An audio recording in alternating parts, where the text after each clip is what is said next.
하버드에서 치열한 논쟁이 벌어지고 있습니다. 논란의 주인공은 한국과 중국인데요. 한국을 응원하신다면 좋아요 눌러주세요. 하버드 학생들이 생각하는 한국은 어떤 모습일지 바로 알아보겠습니다. 안녕하세요. 저는 하버드 케네디 스쿨에서 국제경제학을 공부하는 에밀리입니다. 정말 믿기지 않는 일이 생겨서 이렇게 글을 써보게 되었어요. 이 모든 사태는 지난 학기 중국 경제를 주제로 한 세미나에서 시작되었습니다. 그날 케네디 스쿨 최대 강의실은 사람들로 가득 찼어요. 저는 뒷자리에 앉아 노트북을 켜며 세미나 내용을 기록할 준비를 했습니다. 월터 프리먼 교수님이 연단에 올라 청중을 둘러보셨죠. 백발의 교수님은 더 이상 피할 수 없는 현실에 대해 이야기하겠다며 중국 경제가 흔들리고 있다고 말씀하셨어요. 강의실 안에 긴장감이 감돌았습니다. 특히 중국 유학생들의 표정이 순간 굳어지는 게 느껴졌어요. 프리먼 교수님은 차분하게 수치들을 나열하셨습니다. 지난 분기 GDP 성장률이 2.3%로 10년 만에 최저치라는 점, 부동산 부실 대출 규모가 4.6조 달러로 중국 전체 GDP의 30%에 육박한다는 사실을 강조하셨죠. 슬라이드에는 계속해서 하락하는 그래프들이 나타났어요. 저는 옆자리에 앉은 한국계 미국인 친구 미나를 바라봤습니다. 미나의 눈동자가 커다래졌고 입술을 깨물며 열심히 메모하고 있었어요. 바로 그때였습니다. 앞쪽에서 한 손이 올라갔어요. 중국 베이징 출신 유학생 장웨이였죠. 프리먼 교수님이 고개를 끄덕이자 장웨이가 자리에서 일어났습니다. 장웨이는 지금 중국이 흔들린다는 건 전형적인 서구식 시각이라고 주장했어요. 중국은 장기 전략 속에 있으며 단기적 지표로 중국을 판단하는 건 숲을 보지 못하고 나무만 보는 것과 같다고 말했습니다. 순간 강의실이 조용해졌어요. 장웨이는 자신만만하게 중국이 이제 고품질 성장으로 전환 중이며 양적 성장에서 질적 성장으로 바뀌는 과정에서 일시적 조정은 불가피하다고 덧붙였습니다. 저는 눈썹을 치켜 올렸어요. 언뜻 듣기에는 그럴듯했지만 뭔가 현실과 안 맞는 것 같다는 생각이 들었죠. 그러자 교수님께서는 한번 이걸 주제로 논문을 써보면 좋겠다며 최대한 현실적이고 사실적인 데이터를 기반으로 각자 논문을 쓰라고 하셨죠. 세미나가 끝나고 캠퍼스 카페에서 미나와 마주 앉아 이야기를 나눴습니다. 차가운 아이스 아메리카노를 마시며 장웨이의 말이 사실일까? 얘기했어요. 미나는 데이터로 봤을 땐 교수님 말이 100% 맞는 것 같다고 하면서도 실제로 중국에 가면 뭔가 다른 걸까? 의아해했죠. 그러면서 책상 위의 데이터와 현실은 다를 수 있다고 말했습니다. 그 순간 머릿속에서 불빛이 번쩍였습니다. 우리가 직접 현장에 가보는 건 어떨지 미나에게 제안했어요. 안 그래도 여름방학 때 미나와 함께 아시아로 여행할 계획이었는데 논문도 쓸 겸 한번 가보자고 얘기했죠. 그러자 미나의 눈이 반짝였고 우리는 노트북을 열어 바로 항공편을 검색했습니다. 상하이부터 시작해서 현지 소식을 들으며 다음 목적지를 정하자고 제안했어요. 그렇게 충동적으로 떠난 상하이에 도착했을 때 마침 비가 내리고 있었어요. 공항을 빠져나와 택시에 올라탔는데 창밖으로 보이는 도시의 모습은 제가 기대했던 것과는 달랐습니다. 왠지 모르게 활기가 없어 보였죠. 물론 비 때문일 수도 있었지만 그것만은 아닌 것 같았어요. 미나가 숙소에 짐을 풀자마자 제안했습니다. 중국 경제의 현실을 보려면 가장 먼저 상업 중심지를 확인해 봐야 한다고요. 저도 동의했어요. 그래서 우리는 몇 년 전까지만 해도 상하이의 명동이라 불렸던 화루이 백화점으로 향했습니다. 택시 기사님은 우리가 화루이 백화점에 간다고 하자 의아한 표정을 지었어요. 왜 하필 그곳을 가냐며 물었죠. 미나가 예전에 인기 있던 곳이라고 들었다고 말하자 기사님은 그냥 쓴웃음만 지었습니다. 그때 느꼈어요.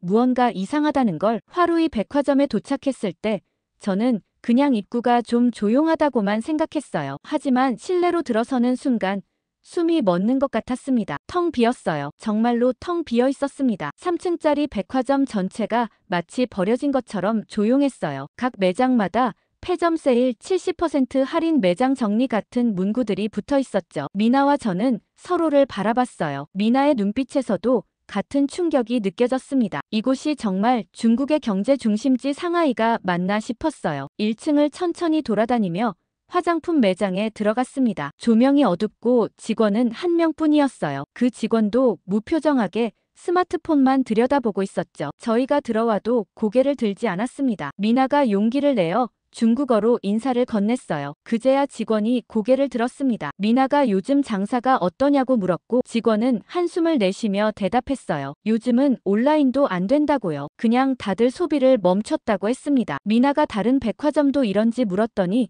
직원은 여기보다 더 심한 곳도 많다고 했어요. 2층으로 올라가는 에스컬레이터는 고장난 채 방치되어 있었습니다. 계단으로 올라가니 상황은 더 심각했어요. 10개의 매장 중 5개는 아예 문이 닫혀 있었습니다. 마치 시간이 멈춘 것 같았어요. 한 의류 매장에서는 직원 2명이 창가에 앉아 도시락을 먹고 있었습니다. 저희가 들어오자 당황한 듯 일어나셨어요. 미나가 괜찮다고 천천히 드시라고 말했죠. 그리고 자연스럽게 대화를 이어갔습니다. 그 직원분들은 마치 답답했던 마음을 풀어놓듯 이야기를 쏟아냈어요. 여기서만 10년 넘게 일했는데 이런 적은 처음이라고요. 예전에는 주말이면 발 디딜 틈이 없었다고 했습니다. 특히 코로나 이전에는 일본, 한국 관광객들로 매장이 넘쳐났었는데 지금은 손님이 하루에 겨우 대여섯 명이라고 했어요. 백화점 마지막 층에는 식당가가 있었는데 원래 20개가 넘는 식당이 있었다고 해요. 하지만 지금은 단 3곳만 문을 열고 있었습니다. 그중 한 식당에 들어가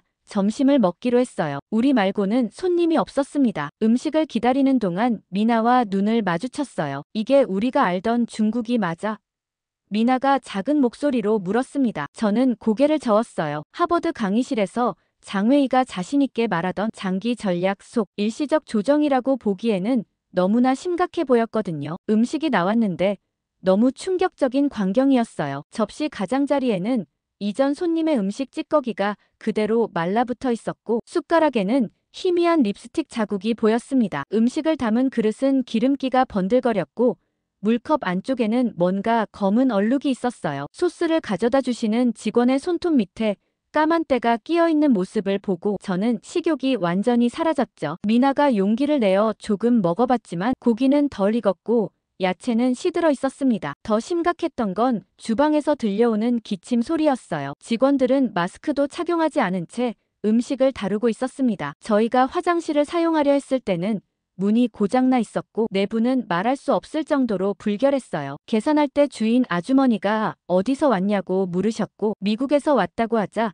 왠지 모를 서글픈 표정을 지으셨습니다. 예전에는 외국인들이 많이 찾았던 곳이라며 요즘은 관광객을 보기 힘들다고 한탄하셨어요. 저희는 공손하게 인사하고 나왔지만 위생 상태를 보면 관광객이 줄어든 이유를 충분히 이해할 수 있었습니다. 현지인들조차 이곳을 피하는 것 같았어요. 글로벌 리뷰 사이트에서 이 식당에 대한 끔찍한 평가들이 수십 개 올라와 있는 것도 나중에 확인했습니다. 백화점을 나오면서 저는 깊은 생각에 잠겼어요. 데이터와 통계로만 보던 중국 경제의 실상을 이제 눈으로 직접 보니 그 심각성이 더 크게 다가왔습니다. 다음은 어디로 가야 할지 미나와 상의했어요. 결국 부동산 현장을 직접 보기 위해 허난성으로 가기로 결정했습니다. 백화점을 뒤로 한 채 우리는 다음 목적지를 향해 발걸음을 옮겼어요. 상하이에서 허난성으로 가는 고속열차 안에서 저는 창밖을 바라보며 생각에 잠겼어요. 화려한 상하이의 고층 빌딩들이 점점 뒤로 사라지고 대신 중국의 내륙 풍경이 펼쳐졌습니다. 미나는 노트북으로 허난성의 부동산 상황에 대한 자료를 찾고 있었어요. 몇 달 전 외신 보도에 따르면 허난성은 중국 부동산 버블의 심장부라 할 수 있는 곳이었습니다. 정작 저희가 도착한 곳은 기사에서 본 것보다 훨씬 충격적이었어요. 허난성 정저우시 외곽 택시 기사님의 안내로 찾아간 푸청 가든이라는 대형 주택단지는 말 그대로 유령 도시였습니다. 수십 개의 고층 아파트가 늘어서 있었지만 창문에 불빛이 거의 보이지 않았어요. 택시에서 내려 단지 입구로 들어서자 썰렁한 바람만이 저희를 맞이했습니다. 공사 중인 건물들은 절반쯤 완성된 채로 멈춰 있었고 완공된 건물도 대부분 비어 있었어요. 미나가 드론을 꺼내 하늘로 날려보냈습니다. 드론 카메라를 통해 보이는 광경은 더욱 충격적이었어요. 끝없이 펼쳐진 고층 아파트들 그리고 그 사이사이로 보이는 멈춰버린 크레인들. 단지 내 분양 사무실을 찾아갔습니다. 놀랍게도 사무실은 여전히 문을 열고 있었어요. 한 중년 남성이 저희를 맞이했는데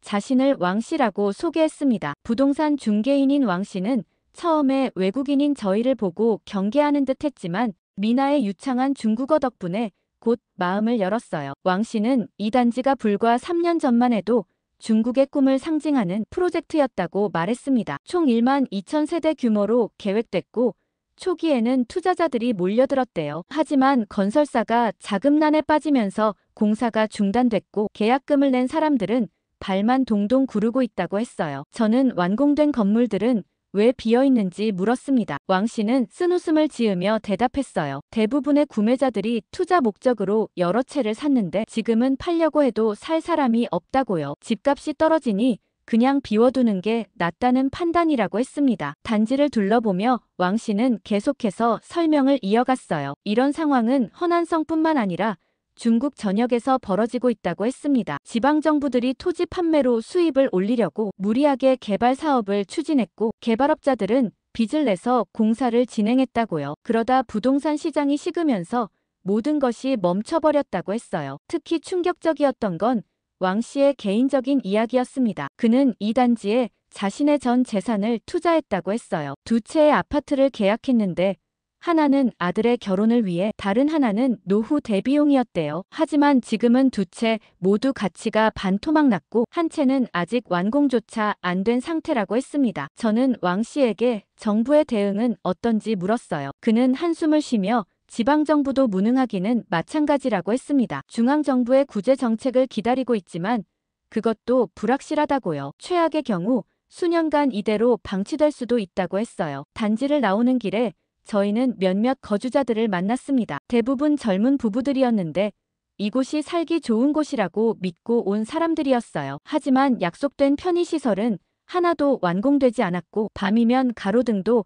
제대로 켜지지 않는다고 했습니다. 호텔로 돌아오는 택시 안에서 미나와 저는 침묵에 잠겼어요. 오늘 본 광경은 단순한 경기 침체가 아니었습니다. 이건 구조적인 문제였어요. 왕 씨의 말처럼 수년간 지속될 수도 있는 심각한 상황이었죠. 저는 노트북을 열어 오늘 본 광경을 기록했어요. 드론으로 찍은 영상을 보며 다시 한번 충격에 빠졌습니다. 저 멀리 어둠 속에 솟아있는 빈 건물들 마치 유령처럼 보였어요. 그리고 불현듯 깨달았습니다. 이곳에서 벌어지고 있는 일은 단순히 중국만의 문제가 아니라는 것을요. 이런 규모의 경제적 충격은 반드시 세계로 퍼져나갈 테니까요. 허난성의 충격적인 유령 도시를 뒤로하고 저희는 우한으로 향했어요. 부동산 현장에서 본 모습이 중국 경제의 전부라고 판단하기엔 너무 성급하다는 생각이 들었거든요. 우한은 코로나 이후 중국 정부가 적극적으로 경제 회복을 지원한 도시였습니다. 만약 어딘가에 희망이 있다면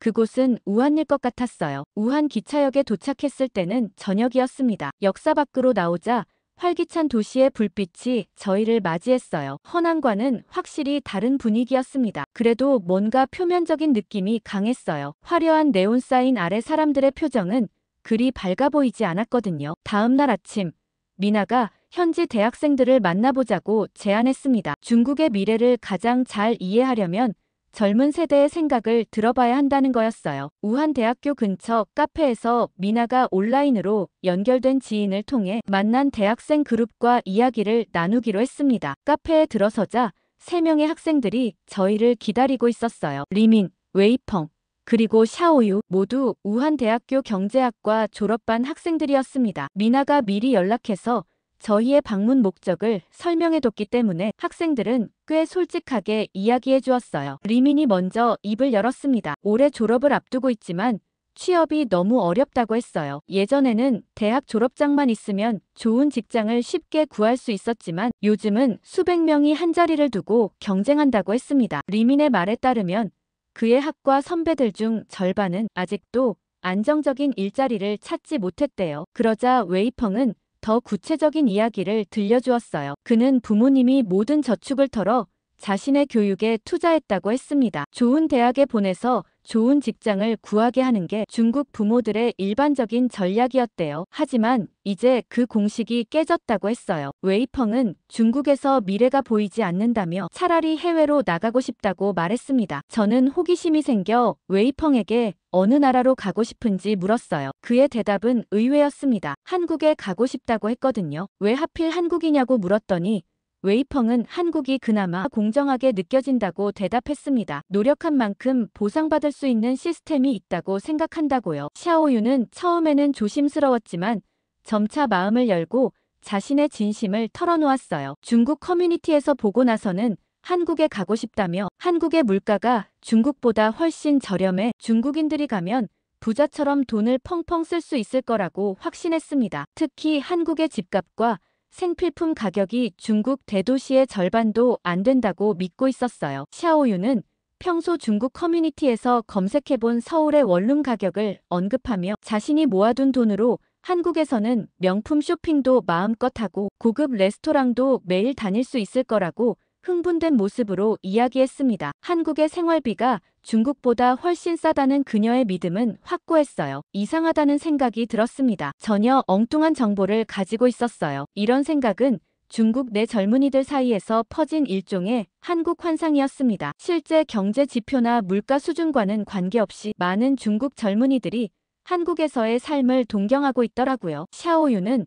한국에서 소비 천국을 경험하고 싶다고 했고 한국으로 이주해 중상류층 생활을 즐기는 모습을 상상하며 눈을 반짝였습니다. 미나와 저는 서로 눈빛을 교환했지만 그녀의 열정을 꺾고 싶지 않아 현실을 굳이 설명하지는 않았어요. 때로는 꿈과 희망이 현실보다 더 중요할 때가 있으니까요. 샤오유에게 한국은 단순한 국가가 아니라 더 나은 미래에 대한 상징이었던 것 같았습니다. 새 학생의 이야기를 들으며 저는 중국의 계획 경제 방식이 가진 한계를 실감했어요. 겉으로는 모든 것이 질서정연해 보이지만 그 안에서 살아가는 젊은이들의 열정과 에너지는 점점 사그라들고 있었거든요. 특히 놀라웠던 건 3명 모두 해외로 나가고 싶어 한다는 점이었습니다. 점심을 함께 하면서 더 많은 이야기를 나눴어요. 학생들은 중국 정부의 공동부유 정책에 대해서도 이야기했습니다. 표면적으로는 불평등을 해소하기 위한 정책이지만 실제로는 민간 기업의 자율성을 제한하고 국가 통제를 강화하는 수단으로 느껴진다고 했어요. 식사를 마치고 캠퍼스를 산책하면서 저는 학생들에게 마지막 질문을 던졌습니다. 그들이 생각하는 중국의 10년 후 모습이 어떨지 궁금했어요. 3명 모두 잠시 침묵했고 결국 웨이펑이 조심스럽게 대답했습니다. 지금처럼 계속 간다면 중국은 기술적으로는 발전할지 모르지만 창의성과 혁신 측면에서는 뒤처질 것 같다고요. 그리고 이런 격차는 시간이 갈수록 더 벌어질 거라고 했습니다. 헤어질 때 세 학생 모두 저희에게 연락처를 남겼어요. 특히 웨이펑은 한국에 관한 정보가 있으면 공유해달라고 부탁했습니다. 그의 눈빛에서 절실함이 느껴졌어요. 호텔로 돌아오는 길에 미나와 많은 대화를 나눴습니다. 중국과 한국의 차이가 이렇게 크게 느껴질 줄은 몰랐다고 했어요. 표면적인 경제 지표보다 더 중요한 건 그 나라의 젊은이들이 미래를 어떻게 바라보는지가 아닐까 하는 생각이 들었습니다. 그날 밤 저는 오늘 만난 학생들의 이야기를 정리하며 깊은 생각에 잠겼어요. 웨이펑이 말한 공정함이라는 단어가 계속 머릿속을 맴돌았습니다. 경제 시스템의 성공은 단순한 성장률이 아니라 그 시스템이 얼마나 구성원들에게 희망과 기회를 주는지에 달려있는 건 아닐까요? 이 의문을 품고 저는 다음 목적지를 생각했습니다. 미나는 한국을 직접 가보자고 제안했어요. 저도 동의했습니다. 직접 비교해봐야 진실을 알 수 있으니까요. 우한에서의 마지막 밤, 중국에서 본 모든 것들이 제 머릿속을 맴돌았습니다. 상하이의 텅 빈 백화점, 허난의 유령 도시, 그리고 우한의 절망적인 젊은이들. 객관적인 데이터로는 결코 담아낼 수 없는 현실이었죠. 설마 한국도 이런 모습인 걸까 걱정스러웠습니다. 다음 날 아침 미나의 제안으로 저희는 인천행 비행기에 올랐습니다. 웨이펑이 그토록 가고 싶어 했던 나라 한국을 직접 경험해보기로 한 거예요. 비행기 안에서 미나는 자신의 뿌리에 대해 이야기해 주었습니다. 미나의 부모님은 이민 1세대로 어려운 환경에서도 자녀 교육을 위해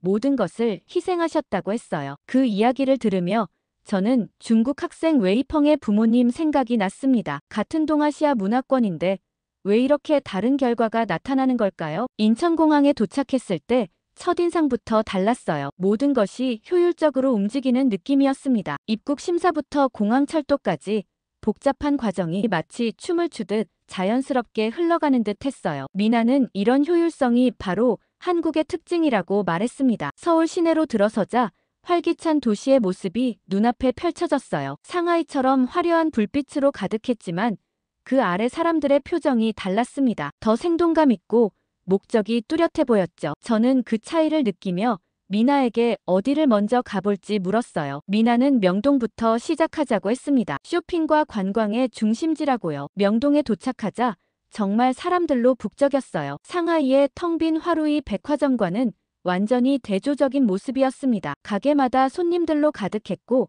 직원들은 바쁘게 움직이고 있었어요. 한 화장품 매장에 들어가 보니 중국인 관광객들도 많이 보였습니다. 저는 중국어로 이야기하는 그들을 유심히 관찰했어요. 그들의 표정과 행동에서 느껴지는 건 자유로움이었습니다. 중국 내에서는 보기 힘든 모습이었죠. 이후 미나의 안내로 저희는 강남의 스타트업 거리를 방문했어요. 작은 사무실들이 모여있는 건물 안으로 들어가 보니 젊은 창업자들이 열정적으로 일하는 모습이 인상적이었습니다. 미나의 대학 친구가 운영하는 인공지능 스타트업을 방문했는데 그곳의 분위기는 마치 실리콘밸리를 연상케 했어요. 미나의 친구 정우는 자신의 회사를 소개하며 한국의 스타트업 생태계에 대해 설명해 주었습니다. 정부의 적극적인 지원과 과감한 투자가 혁신을 이끌고 있다고 했어요. 특히 인상적이었던 건 그의 직원들이었습니다. 모두 20대 중반에서 30대 초반으로 자신의 일에 대한 자부심이 느껴졌어요. 저는 그들에게 일자리를 구하기 어렵지 않냐고 물었습니다. 우한의 젊은이들처럼 불안해하지는 않는지 궁금했거든요. 정우의 대답은 의외였어요. 한국도 청년 실업 문제가 있지만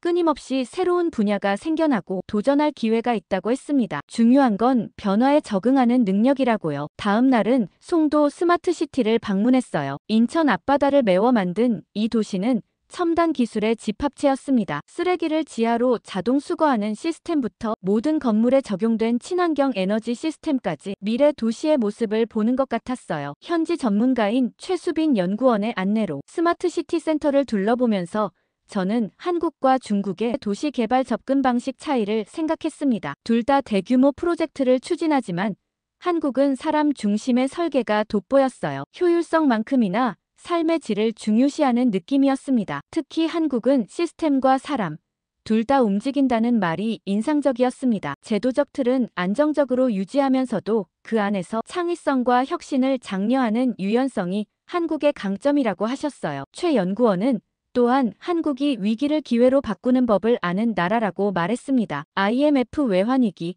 글로벌 금융위기 등 매번 위기가 올 때마다 한국은 오히려 한 단계 도약했다고요. 이런 회복 탄력성이 바로 한국 경제의 특징이라고 강조했죠. 서울로 돌아오는 길에 미나와 많은 대화를 나눴습니다. 지난 며칠 동안 보고 느낀 것들이 제 생각을 완전히 바꿔놓았어요. 경제 시스템의 성공은 단순한 규모나 성장률이 아니라 얼마나 빠르게 변화에 적응하고 위기를 기회로 바꿀 수 있는지에 달려있다는 사실을 깨달았습니다. 그런데 미나는 문득 내일은 조금 다른 체험을 해보자고 제안했습니다. 도시의 현대적인 면만 보지 말고 한국의 전통과 문화도 경험해보자는 거였어요. 그래서 저희는 북촌 한옥마을에 있는 게스트하우스를 예약했습니다. 다음 날 아침 저희는 북촌 한옥마을의 게스트하우스로 향했어요. 현대적인 서울의 고층 빌딩 사이에서 벗어나 전통 한옥이 모여있는 골목길로 들어서자 마치 시간 여행을 하는 듯한 느낌이 들었습니다. 돌담길을 따라 걸으며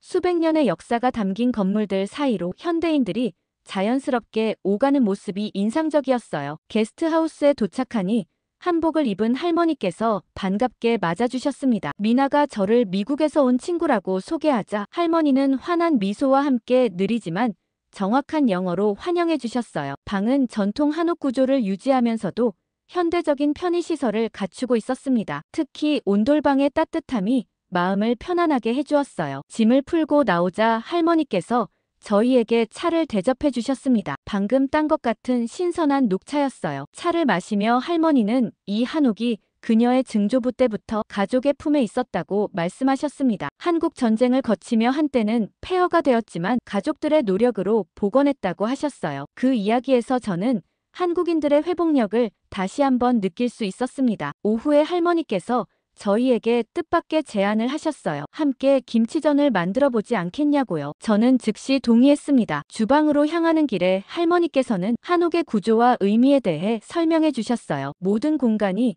자연과의 조화를 추구한다는 점, 그리고 그 안에서 가족의 유대가 중심이 된다는 설명이 인상적이었습니다. 주방에 들어서자 이미 재료들이 준비되어 있었어요. 할머니는 먼저 반죽을 만드는 법부터 알려주셨습니다. 밀가루와 물을 섞는 단순한 과정이었지만 할머니의 손놀림에는 수십 년의 경험이 담겨 있었어요. 김치를 다지고 파를 썰고 마지막으로 모든 재료를 섞는 과정까지 할머니는 하나하나 정성껏 가르쳐 주셨습니다. 팬에 기름을 두르고 반죽을 부을 때 할머니는 문득 한국의 역사에 대해 이야기하기 시작하셨어요. 일제강점기와 한국전쟁 그리고 가난했던 시절에도 한국인들은 서로 음식을 나누며 힘든 시간을 견뎌왔다고요. 음식이 단순한 영양 공급을 넘어 공동체의 유대를 강화하는 매개체였다는 설명이 마음에 와닿았습니다. 완성된 김치전을 함께 나눠 먹으며 저는 이 순간이 단순한 요리 체험을 넘어 한국 문화의 핵심을 경험하는 시간임을 깨달았어요. 할머니는 식사 후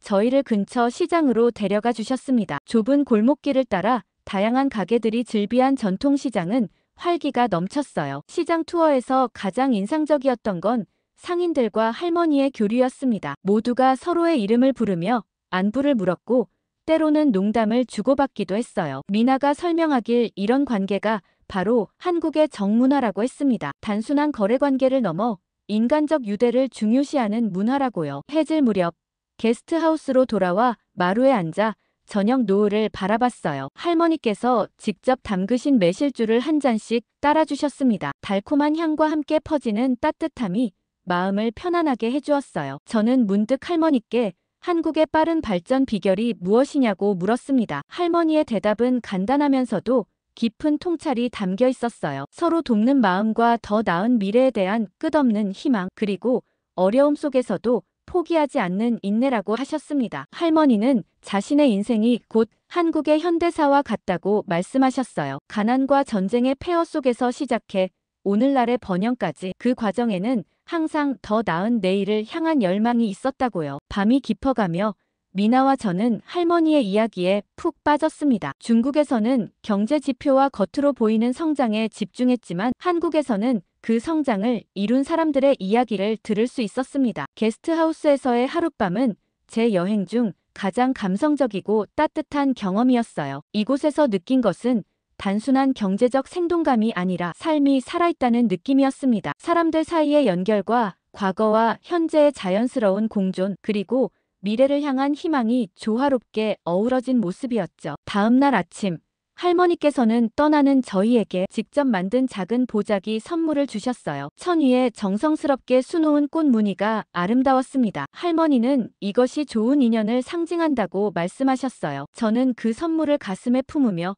이제 하버드로 돌아가 제가 본 진실을 전할 준비가 되어 있었어요. 한국에서의 특별한 경험을 마치고 보스턴으로 돌아오는 비행기 안에서 저는 창밖의 구름을 바라보며 지난 2주간의 여정을 정리했어요. 노트북을 펼치고 중국과 한국에서 수집한 데이터와 인터뷰 내용 그리고 제 개인적인 소감을 정리하면서 발표 자료를 준비했습니다. 발표까지는 딱 이틀이 남아 있었죠. 하버드 캠퍼스에 도착하자마자 미나와 저는 도서관으로 향했어요. 중국과 한국의 최신 경제 지표를 다시 한번 확인하고 우리가 직접 보고 들은 내용과 어떤 차이가 있는지 비교했습니다. 발표 당일 케네디 스쿨 세미나실은 지난번보다 더 많은 학생들로 가득 찼어요. 아시아 경제에 관심 있는 학생들뿐만 아니라 교수진들도 여러 참석했습니다. 프리먼 교수님은 오늘의 주제가 중국과 한국의 경제 비교 사례 연구라고 소개하셨어요. 첫 번째 발표자는 장웨이였습니다. 그의 발표 제목은 중국,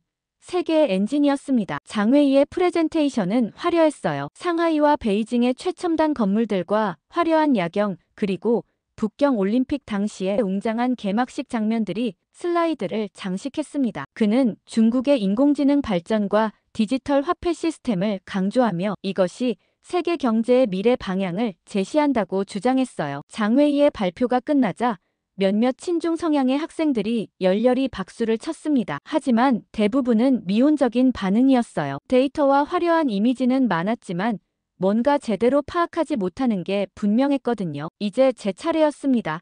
심장이 빠르게 뛰었지만 저는 깊게 숨을 들이마시고 단상으로 올랐어요. 첫 슬라이드부터 장웨이의 발표와는 완전히 달랐어요. 저는 드론으로 촬영한 허난성의 유령 도시 영상을 틀었습니다. 불이 꺼진 수만 세대의 아파트와 멈춰 선 크레인들, 그리고 텅 빈 도로가 생생하게 화면에 펼쳐졌어요. 이어서 상하이 백화점에 비어있는 매장들, 무표정한 직원들과의 인터뷰 영상을 보여주었습니다. 청중들 사이에서 작은 탄성이 흘러나왔어요. 실제 중국의 처참한 모습이 더 극적으로 와닿았을 거라 생각했어요. 저는 계속해서 우한에서 만난 청년들의 이야기를 들려주었습니다. 그들의 목소리를 통해 중국 젊은이들이 느끼는 불안과 좌절감을 전달했어요. 그리고 발표의 후반부에서는 한국으로 넘어갔습니다. 활기찬 명동의 모습과 혁신적인 스타트업들, 그리고 스마트시티 송도의 미래지향적 시스템을 소개했어요. 특히 게스트하우스 할머니와의 대화를 통해 배운 한국 발전의 정신적 토대에 대해 강조했습니다. 발표를 마치자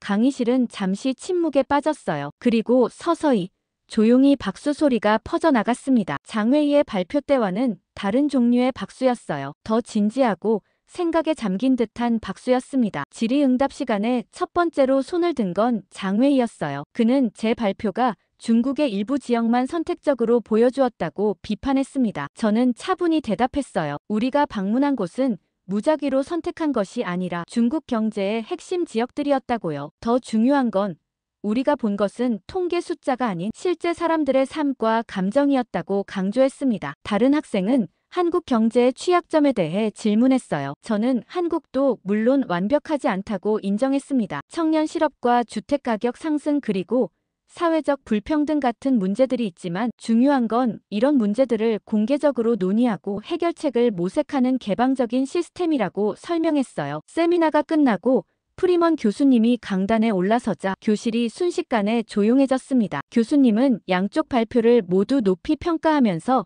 토론을 시작하셨어요. 특히 제 발표에 대해서는 현장 연구의 중요성을 잘 보여주었다고 칭찬해 주셨습니다. 한국이 보여준 건 단순한 경제 지표가 아니라는 말씀이 특히 인상적이었어요. 변화 앞에서 흔들리되 무너지지 않는 구조와 기술을 도입하되 사람을 잃지 않는 시스템, 그리고 작은 나라이지만 거대한 유연성을 가진 나라라고 한국을 표현하셨습니다. 마지막으로 교수님은 앞으로의 세계는 단순한 성장률보다 회복력과 적응력을 가진 나라가 중심이 될 것이라고 말씀하셨어요. 그 나라는 한국일 거라고 단언하셨습니다. 그날 저녁, 저는 미나와 함께 우리의 여정을 돌아봤어요. 단순히 두 나라의 경제를 비교하러 떠났던 여행이 이렇게 깊은 통찰로 이어질 줄은 몰랐다고 서로에게 말했습니다. 미나는 이번 경험이 자신의 정체성과 뿌리에 대해 다시 생각하게 만들었다고 했어요. 한국계 미국인으로서 자신의 문화적 배경이 가진 강점을 새롭게 인식하게 되었다고 했습니다. 이제 저는 다음 학기에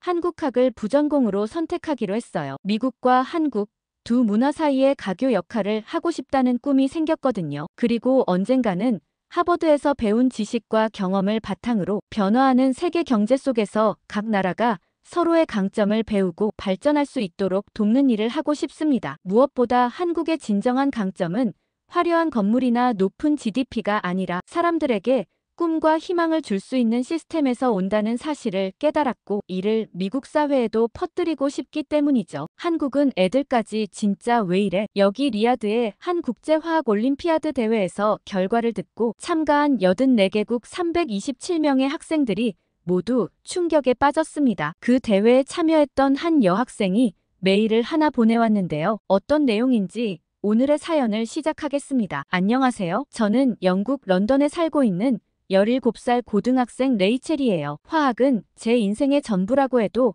과언이 아닐 것 같아요. 저희 부모님은 두 분 다 대학에서 화학을 가르치시는데 그 영향인지 저도 어릴 적부터 화학에 관심이 많았어요. 중학교 때부터는 매일 밤 늦게까지 화학 문제를 풀고 주말에도 도서관에서 공부하는 게 일상이었죠. 왜냐면 국제화학올림피아드에 참가해 메달을 따는 게 제 오랜 꿈이었거든요. 그 대회는 각 나라에 대표되는 학생 오직 4명만 참여할 수 있었기 때문에 저는 영국 대표가 되기 위해 3년 동안 매일 4시간 이상 화학 공부에 매진했습니다. 학교 수업이 끝나면 곧바로 화학 실험실로 달려가 추가 실험을 하고 밤늦게까지 화학 문제집을 풀었어요. 게다가 주말에는 부모님을 따라 대학 도서관에서 대학 수준의 화학 서적을 독파하며 지식의 폭을 넓혔습니다. 영국 대표를 선발하는 시험을 앞두고 제가 얼마나 긴장을 많이 했나 모르겠어요. 제가 혹시나 떨어지면 어떡하지 걱정할 때마다 할머니는 이렇게 무언가 하나를 위해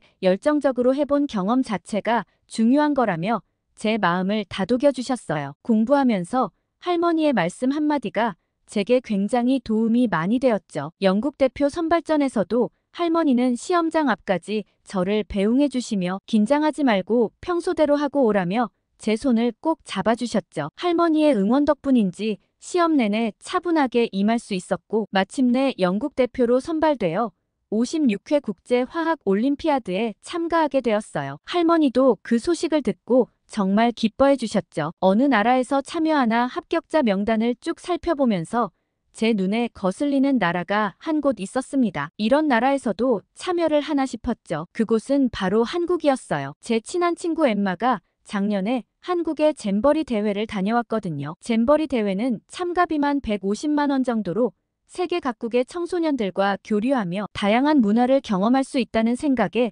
한참 전부터 설레어 했었거든요. 그런데 중간에 엠마는 이러다 죽을지도 모르겠다고 제게 연락을 한 적도 있었어요. 도착 첫날부터 기본적인 시설조차 제대로 갖춰지지 않은 모습에 충격을 받았고 더운 날씨에 그늘이 부족한 것도 힘들어 했었어요. 이때 많은 참가자들이 열사병으로 고생했는데 엠마도 며칠 동안 두통과 메스꺼움에 시달렸죠. 여름이라 100번 양보해 날씨는 그렇다 치더라도 프로그램 운영에도 많은 혼란이 있었는데 캠프장 내에 의료시설이 부족했고 응급 상황 시 대처 방안도 명확하지 않았대요. 중간에 불만이 많았던 참가자들은 중도 귀국하기도 했는데 엠마도 그때 귀국할까 말까 고민을 많이 했었던 것 같아요. 저는 그러다 큰일 나겠다며 그냥 돌아오라고 했지만 엠마는 한국 친구들은 정말 좋다며 조금 더 버티겠다고 했거든요. 아무튼 마지막엔 엠마가 보고 싶었던 K-팝 공연도 보고 만족했다고 했지만 멀리 영국에서 지켜본 잼버리 모습은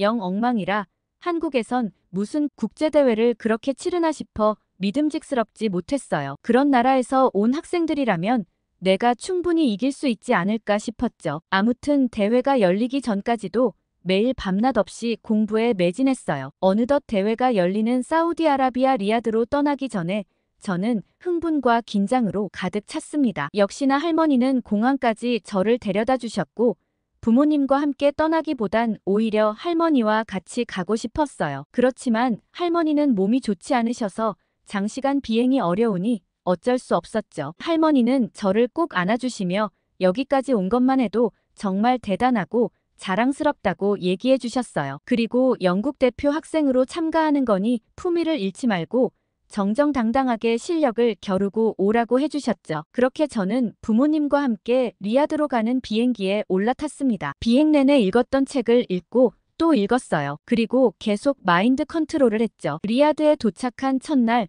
각국 대표들과 인사를 나눌 시간이 있었습니다. 각 나라의 대표로 온 학생들이라 그런지 모두 굉장히 친절했어요. 그러던 와중 한국 대표팀과 마주쳤을 때 저는 무의식적으로 경계심을 느꼈습니다. 제가 한국팀에 대한 선입견이 있어서 그런지 왠지 꺼림칙한 느낌이 들더라고요. 한국팀 친구들은 굉장히 조용했지만 얼굴에 자신감이 넘치는 느낌이었어요. 대회 주최 측에선 각 학생들의 시차 적응과 대회 준비를 위해 초반 며칠간은 자유롭게 공부할 수 있는 환경을 마련해 주었어요. 그런데 저는 제게 배정된 실험실을 보고 깜짝 놀랐습니다. 저는 한국 대표팀과 같은 실험실과 독서실을 사용해야 했거든요. 다른 나라였다면 더 좋았을 텐데 아쉽다는 생각이 들었어요. 한국팀은 제겐 라이벌이 아니었기 때문에 미국이나 유럽에서 온 친구들과 같이 실험실을 쓰게 되면 그 친구들의 전략을 좀 볼 수 있지 않을까 싶었거든요. 별 기대 없이 실험실에 들어섰을 때 제 옆자리에 한국 학생이 제게 미소를 지어주었습니다. 그 학생의 이름은 민준이더라고요. 저도 어색하게 웃어 보였고 제가 할 일에 집중하려고 했어요. 그런데 갑자기 제게 전화가 한 통 왔고 저는 조용히 전화를 받으러 나갔습니다. 그런데 그 전화를 받고 나서 저는 털썩 주저앉을 수밖에 없었어요. 할머니가 쓰러지셔서 병원에 입원했다는 엄마의 전화였어요. 그래서 아빠는 급히 영국으로 가기 위해 공항으로 가셨다고 했죠. 저는 할머니가 너무 걱정되기 시작했고 당장이라도 아빠와 함께 영국으로 가고 싶었어요. 그러자 엄마는 할머니는 고모랑 함께 병원으로 갔고 아빠도 이제 가서 살펴보실 테니 지금은 시험에 집중하는 게 어떻겠냐고 하셨어요. 할머니도 제가 이 시험을 잘 치르길 바랄 거라고 하시면서요. 저는 눈물이 그렁그렁 맺혔고 어찌할 바를 몰랐어요. 그렇게 엄마와 통화를 끊고 다시 자리로 돌아왔습니다. 평소라면 얼른 모의 실험을 시작했겠지만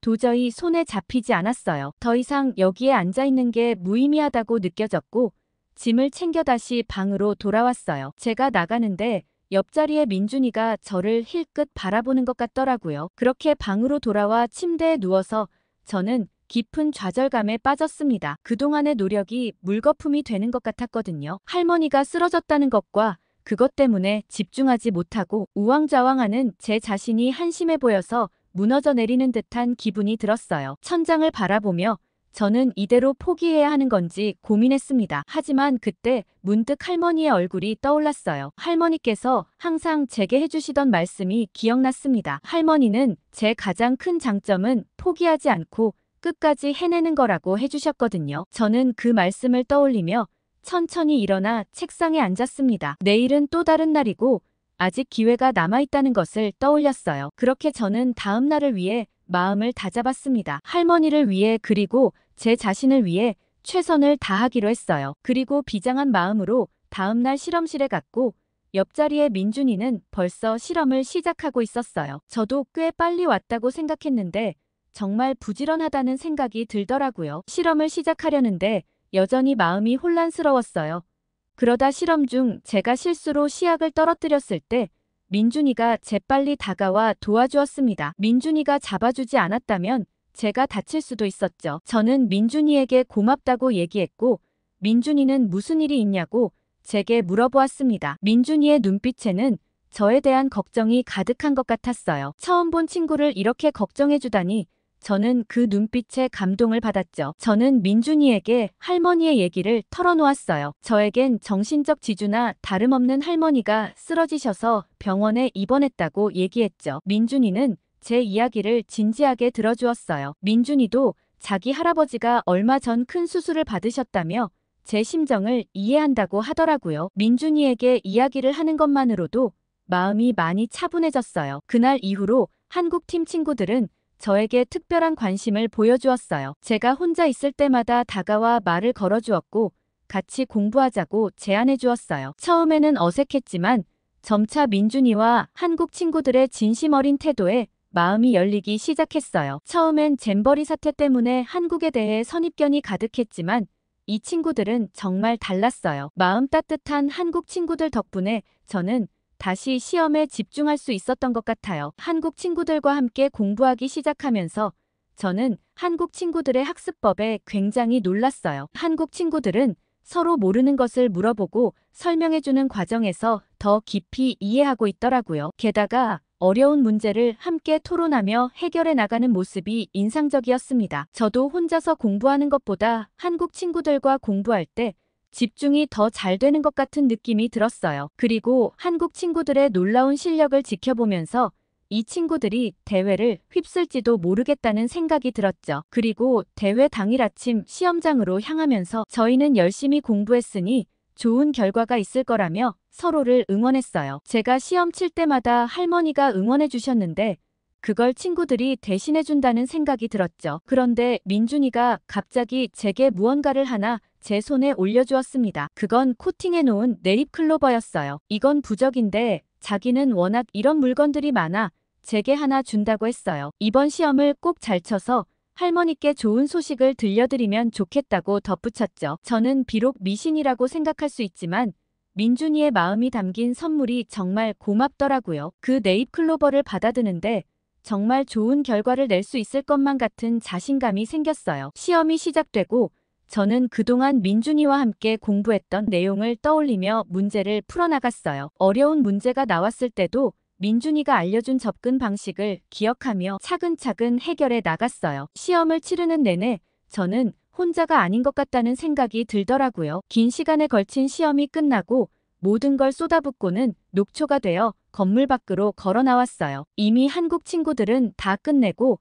저를 기다리고 있더라고요. 오늘은 일단 신나게 놀자며 가방 놔두고 리야드 시내로 놀러 가자고 얘기했어요. 그렇게 대회가 끝나고 결과를 기다리는 동안 저는 한국 친구들과 더 가까워지는 기분이었죠. 드디어 국제화학올림피아드의 결과 발표 날이 다가왔습니다. 그날의 긴장감은 말로 표현할 수 없을 정도로 컸어요. 모든 참가자들이 대회장에 모여 있었고 공기는 무거웠죠. 결과 발표가 시작되었고 장려부터 차례로 이름이 호명되기 시작했어요. 처음부터 바로 한국팀 친구의 이름이 불렸어요. 다음은 동메달 차례였는데 이번에도 한국팀 친구의 이름이 불렸죠. 저는 제 이름도 불리길 간절히 기다렸지만 동메달 명단이 끝나도록 제 이름은 나오지 않았어요. 실망감이 밀려왔지만 혹시나 한편으로는 은메달에 대한 희망도 생겼어요. 은메달 발표가 시작되었고 긴장감은 더욱 고조되었어요. 은메달 발표를 듣고 깜짝 놀랐어요. 제 이름과 한국팀 친구가 같이 불렸거든요. 저는 믿을 수 없었어요.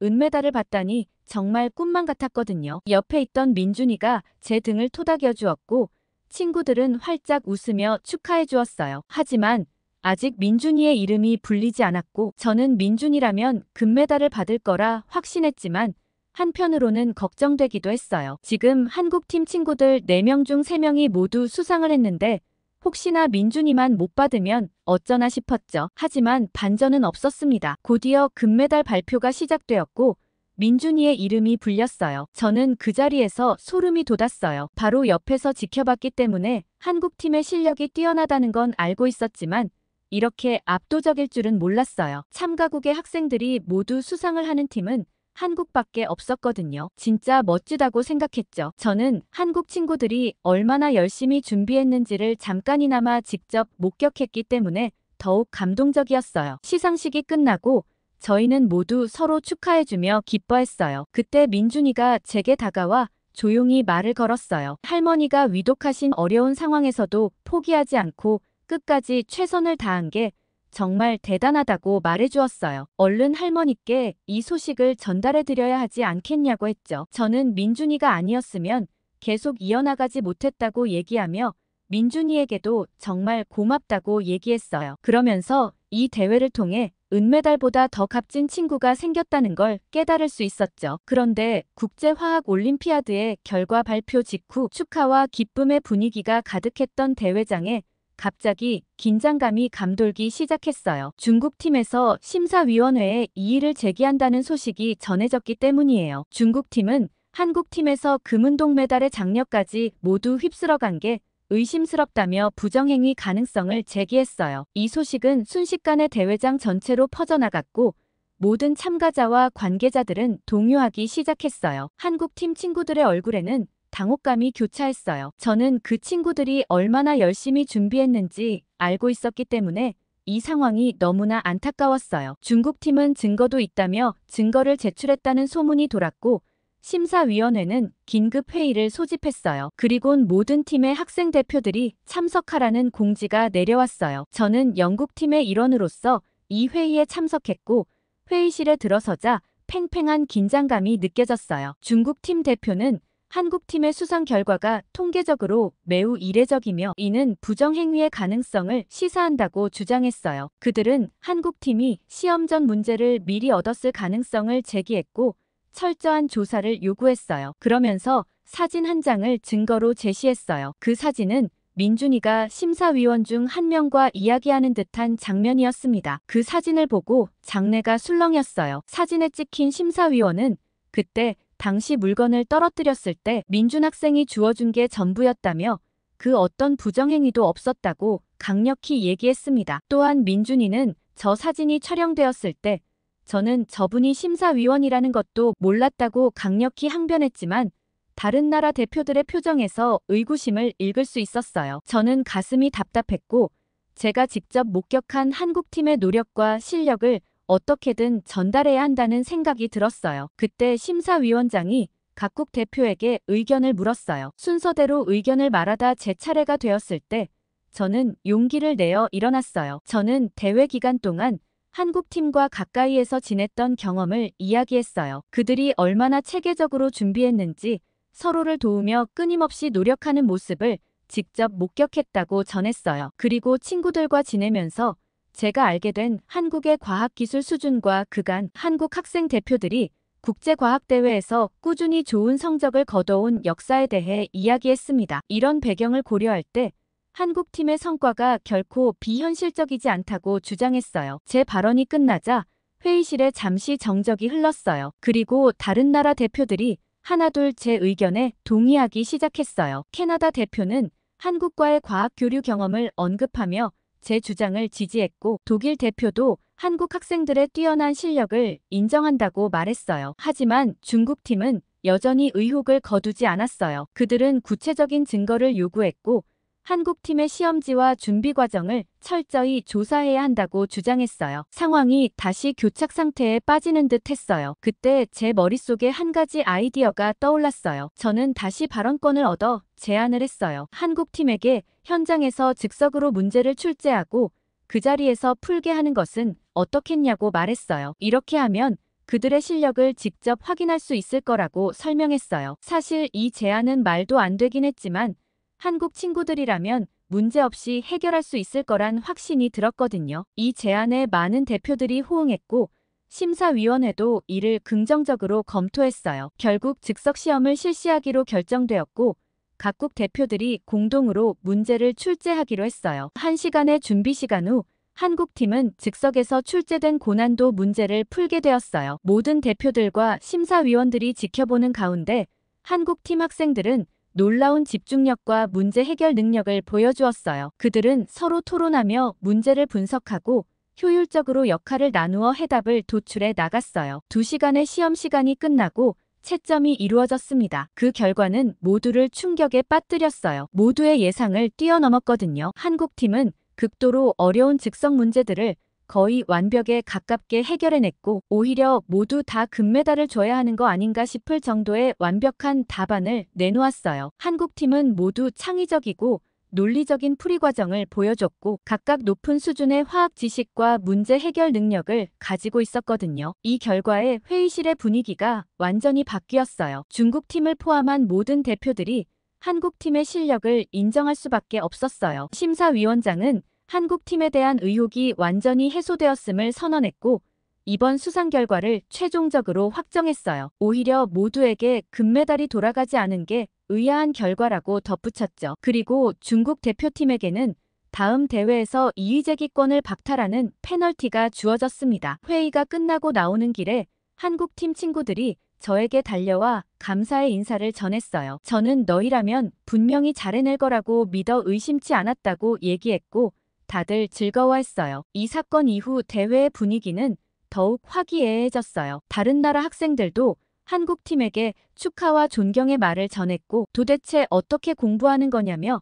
서로의 학습 방법과 경험을 이야기하는 시간이 되었어요. 그리고 저는 바로 어딘가로 전화를 한 통 걸었습니다. 할머니는 곧 병원에서 퇴원할 것 같다고 많이 나아지셨다고 얘기하셨고 제가 할머니께 은메달 소식을 전해드리자 할머니는 기쁨의 눈물을 흘리셨어요. 대회를 끝까지 치러낸 것과 제가 좋은 성적을 얻은 것 둘 다 너무 값지다고 하셨죠. 그렇게 대회도 다 마무리되고 헤어질 시간이 되었어요. 민준이는 언제든지 한국에 놀러 오라고 했고 저희는 SNS 주소를 교환했어요. 그리고 저는 그간 정말 고마웠다고 얘기하곤 공항에서 작별 인사를 했죠. 비행기를 타고 영국으로 돌아가면서 엄마는 제게 짧은 대회 기간 동안 제가 부쩍 큰 것 같다고 얘기하셨어요. 저는 이 모든 게 좋은 친구를 만난 덕분인 것 같다고 했죠. 엄마는 은메달도 땄겠다. 제게 선물을 하나 주겠다고 하셨고 고민해보라고 하셨습니다. 저는 그때 번뜩 한 가지 생각이 떠올랐어요. 제가 바로 대답하자마자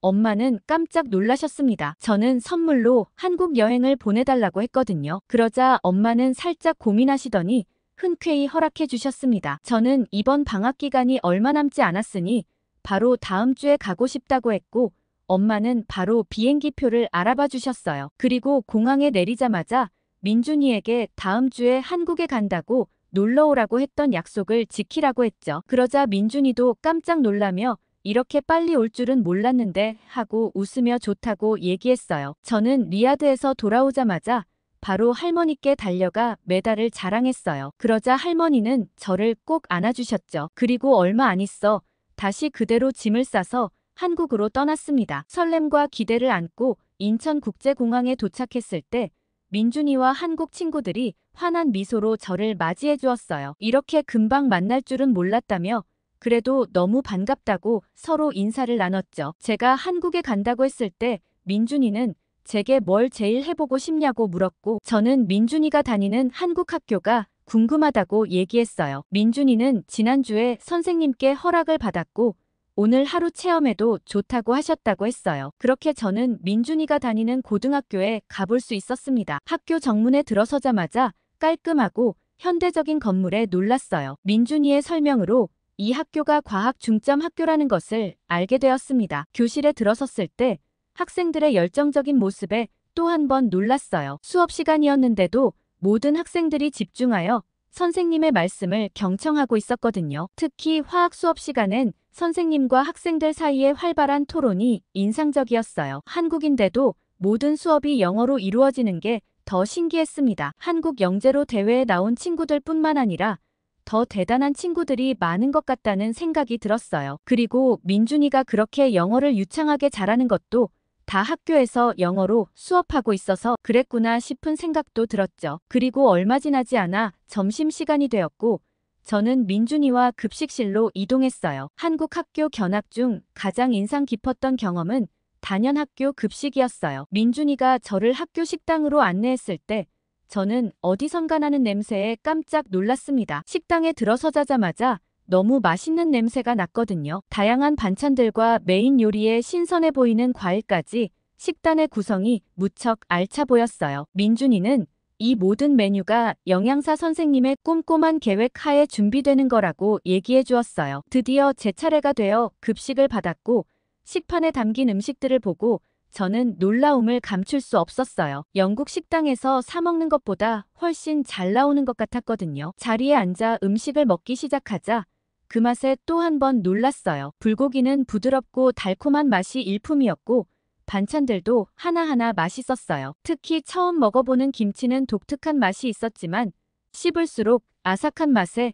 금세 빠져들게 되었어요. 그런데 제가 정말 놀랐던 점은 이 모든 급식이 무상으로 제공된다는 사실이었어요. 한국의 의무 교육 과정에서는 모든 학생들에게 무상 급식이 제공된다고 하더라고요. 저는 영국이 한국을 따라가려면 한참 멀었구나 싶었어요. 영국은 이렇게 다채롭게 제공되지도 않을 뿐더러 급식의 질과 양이 떨어져 학교 급식 대신 도시락을 싸서 다니는 경우가 많거든요. 하지만 집에서 챙겨온다 하더라도 제대로 된 식사를 하지 못하는 경우가 많은데 한국 학생들은 이런 급식을 매일 먹고 있다니 정말 부럽더라고요. 영국에도 이런 한국의 시스템이 도입되면 얼마나 좋을까 하는 생각이 들었습니다. 그리고 다음 날은 민준이 집에 초대받아 식사도 대접받고 경복궁도 다녀왔어요. 정말 재미있는 한국 여행을 마무리하고 돌아왔죠. 제가 잼버리 얘기만 듣고 한국에 대해 아예 몰랐다면 어땠을까 생각만 해도 끔찍한 것 같아요. 다음엔 민준이를 영국에 초대할 예정인데